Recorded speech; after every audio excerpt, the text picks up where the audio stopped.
महाराष्ट्र कांग्रेस अध्यक्ष नाना पाटोले ने राज्य सरकार द्वारा पेश किए गए महाराष्ट्र धर्मांतरण कानून 2026 को असंवैधानिक और दमनकारी करार दिया। पाटोले ने कहा कि संविधान का अनुच्छेद 25 हर नागरिक को व्यक्तिगत और धार्मिक स्वतंत्रता का अधिकार देता है, लेकिन भाजपा और उसका संगठन गठबंधन इस कानून के जरिए एक दमनकारी व्यवस्था थोपना चाहते हैं।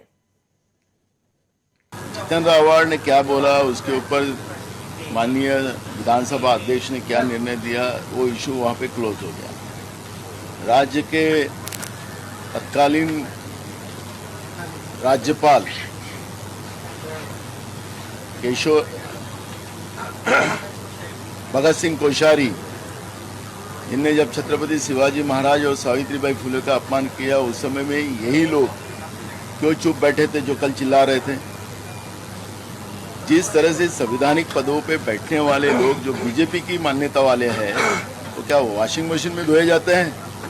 क्या ये बाहर के राज्यपाल जब महाराष्ट्र में आते राज्यपाल बनकर, तो वो क्या महाराष्ट्र के दैवत्व को अपमान करने के लिए आते हैं या देश के दैवत्व को अपमान करने आते हैं? लेकिन ये दमनकारी जो प्रवृत्ति है, जो कल सरकार की सामने आई, जिस तरह से धर्म स्वतंत्र के नाम से जो विधायक और बिल जो लाया था इन लोगों ने, वो दमनकारी व्यवस्था सरकार बनाना चाहती है। आर्टिकल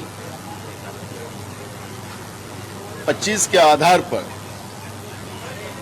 हमें संविधान ने ही हमें व्यक्ति स्वातंत्र्य और धर्म स्वतंत्र दिया है, लेकिन उसको ओवररूल करने का काम और दमनकारी व्यवस्था पैदा करने का काम साहू फुले अम्बेडकर के महाराष्ट्र में बीजेपी और उनके अलायंस पार्टियां इस तरह का कार्य कर रही है। और ये दमनकारी व्यवस्था जब जब भी महाराष्ट्र में सामने आई, उसको महाराष्ट्र की जनता ने कुचल दिया, उसको यहां से हटा दिया। यह आज तक का इतिहास है। और ये सरकार का कल का जो बिल है, वो दमनकारी व्यवस्था का बिल है।